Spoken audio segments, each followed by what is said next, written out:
My next guest is a doctor and state senator in Minnesota who is deeply troubled by the CDC's latest guidance for counting COVID deaths. Dr. Scott Jensen joins me now. Doctor, I want to read for our viewers what the CDC says in part about how to count COVID deaths relating to that last issue we just raised. In cases where a definite diagnosis of COVID cannot be made, but is suspected or likely, like the circumstances are compelling with a reasonable degree of certainty, it is acceptable to report COVID-19 on a death certificate as probable or presumed. So, doctor, what's the problem with that? Well, in short, it's ridiculous. I spent some time earlier today just going through the CDC's manual on how to complete death certificates and the parts that were specifically written for physicians. And in that manual, it talks of precision and specificity, and that's what we were trained with. The determination of the cause of death is a big deal. It has impact on estate planning. It has impact on future generations. And the idea that we're going to allow people to massage and sort of game the numbers is a real issue, because we're going to undermine the trust. And right now, as we see politicians doing things that aren't necessarily motivated on fact and science, the public's their trust in politicians is already wearing thin. And doctor, in that same CDC guidance sheet on COVID-19, it references the fact that basically this is a judgment call for doctors on how to fit, I read it, what goes on line 1 and then what goes on line 2 and what goes on the final line as far as contributing factors and ultimate cause of death. But they concede that it is a judgment call. Again, why is that not correct? Well, let's just take influenza. If I have a patient died a month ago, had fever, cough, and died after 3 days, and maybe had been an elderly, fragile individual, and there happened to be an influenza epidemic around our community, I wouldn't put influenza on the death certificate, and I've never been encouraged to do so.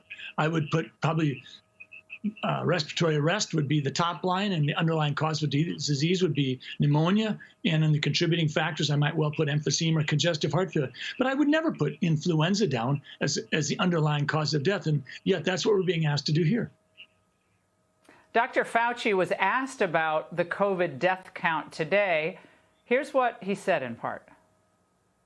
What do you say to those folks who are making the claim without really any evidence that these deaths are being padded, that the number of COVID-19 deaths are being padded? You will always have conspiracy theories when you have very challenging public health crises. They are nothing but distractions. Conspiracy theories, doctor? So you're engaging in conspiracy theories. What do you say to Dr. Fauci tonight? Well, I would remind him that anytime healthcare intersects with dollars, it gets awkward. Right now, Medicare has determined that if you have a COVID-19 admission to the hospital, you'll get paid $13,000. If that COVID-19 patient goes on a ventilator, you get $39,000, 3 times as much.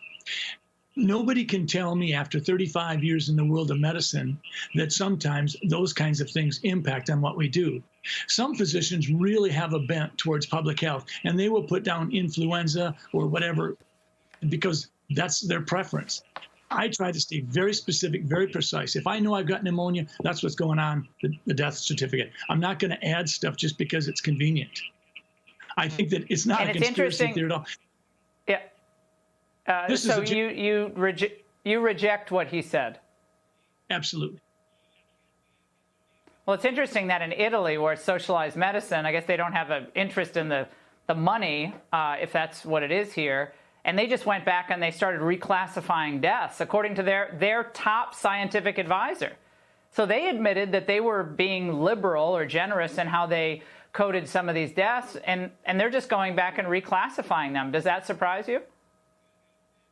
It really does. I mean, let's just take someone getting hit by a bus and they collapse along and they go into the emergency room and they're there for 15, 20 minutes. Blood work comes back, COVID test comes back positive, and they die 20 minutes later because of their collapsed lung. We're going to put that down as COVID-19? That doesn't make any sense.